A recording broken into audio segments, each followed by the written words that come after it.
Yo, wrap mga tol, magandang araw nga pala. Ito, may tatatuan tayo ngayon. Si Kuya Parak, dumayo dito sa atin sa Novaliches mga tol. Kuya Parak, ano masasabi mo? Yan. Alright, so unang-una nga pala mga kaparak, maraming salamat sa pag-imbita. Tiangala Tattoo, yan. Mga gusto pumunta rito, mamaya, isin natin sa comment box yung address. And yun, syempre ready na ako. Balita ko kasi napakaganda ng mga tattooan dito sa Tiangala Tattoo. Kaya yun, ipagkakatiwala ko na kay Tiangala Tattoo ang kalahati ng aking katawan. Yan. Kaya ready na ako ngayon para burdahan mo, Tiangala. Ikaw ready ka na ba? Ready na ako. Ito yung design niya mga tol. Oh. Ito yung design natin. Niya mga tol. Napakalaki niya, kalahating dibdib. Wow. Abangan nyo mga tol kung kakayanin na kung matatapos natin to. Yan, so panoorin nyo. Pag hindi kinaya, hindi na panoorin. Alright? Let's go! Kakayanin natin yan, kaparak.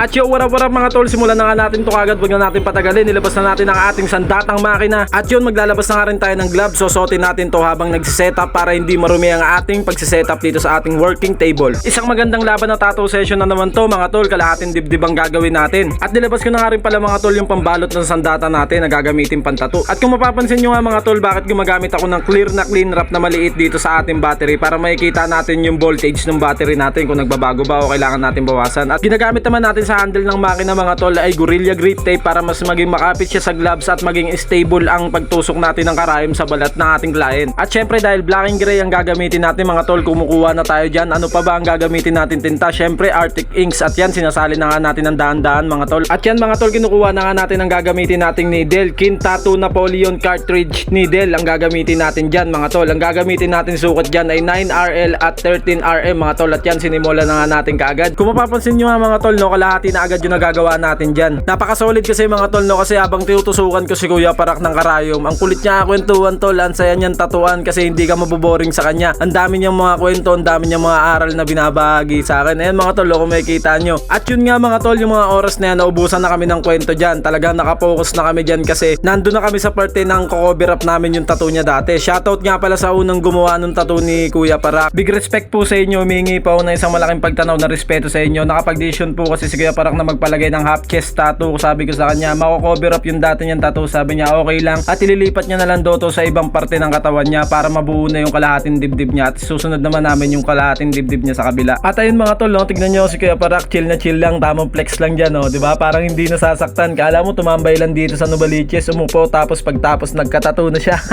At ayun nga mga tol, no, nagpapahid na tayo ng blood balm tattoo glide diyan. Maglalagay na nga tayo ng highlights dito mga tol, magpuputi na tayo dito. Konting-konti lang naman yung mga kailangan natin lagyan dito para mas gumanda pa yung tattoo ni Kuya Parak. Grabe, isa to sa masasabi ko na isa sa matibay na kliyente na tinatuan ko sa dibdib mga tol. Nakaisang pahinga lang kami dyan tapos halos walang reaksyon, nakikipagkwentuhan lang siya sa akin hanggang matapos to. Gabi na kasi namin sinimulan tong tattoo session na to mga tol. Inabot din kami ng magkukulang-kulang 4 na oras. Siguro kung maaga-aga namin to sinimulan mga tol, baka pati yung kalahating dibdib niya dun sa kabila nagawa na namin.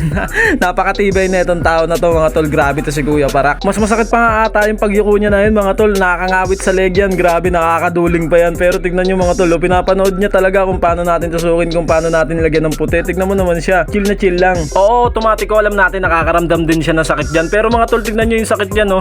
Mamaya tatawa niya lang dyan yung mga kirot, hindi siya nasasaktan na napapangiwi, oh. Diba? Tignan nyo yung reaction niya mga tol. Eh no. Nakangiti lang siya dyan mga tol. Nakikiliti lang siya, hindi siya nasasaktan. Iba-iba rin talaga tayo ng pain tolerance, no. Iba-iba rin talaga tayo ng parte na masakit na para sa atin. Meron sa kanya mga parte tol na masakit, pero mas maraming parte sa kanya na nakakakiliti mga tol. Ayan, nililinisan na natin mga tol. Tapos na tayo dyan. Grabe, napakatibay. Kulang-kulang 4 na oras natin ginawa to mga tol. Tapos isa lang yung ating coffee break na ginawa. Yo, parap mga tol. At natapos nga namin. Napakatibay talaga ni Kuya Parak. Almost 3 hours, 3.5 o pagka-4 na oras din namin bago namin natapos. Nakaisang pahinga lang kami. Walang alay. Napakatibay. Ano masabi nyo Kuya Parak? Masakit. Ay, hindi. Walang kasakit-sakit. So, napakagaan ng kamay ni Tiangala Tattoo. And yun, siyempre, kung gusto niyo pumunta rito at mapapunta, ayan, si Kuya Parak nga, nagtiwala eh. Ayan, kita niyo naman, napakaganda. Eh, mamaya, pakita natin yung pinaka-video ng tattoo. Panoorin nyo sa huli na ito. And yun, yung link at yung page, makikita niyo sa comment section. And follow niyo na rin si Tiangala Tattoo. Ayan, napakabisa na mga gawa niya. Alright, so ito ka lang yung Kuya Parak and then Tiangala Tattoo. Maraming salamat mga tol. Salamat din kay Kuya Parak sa pagdayo sa atin dito.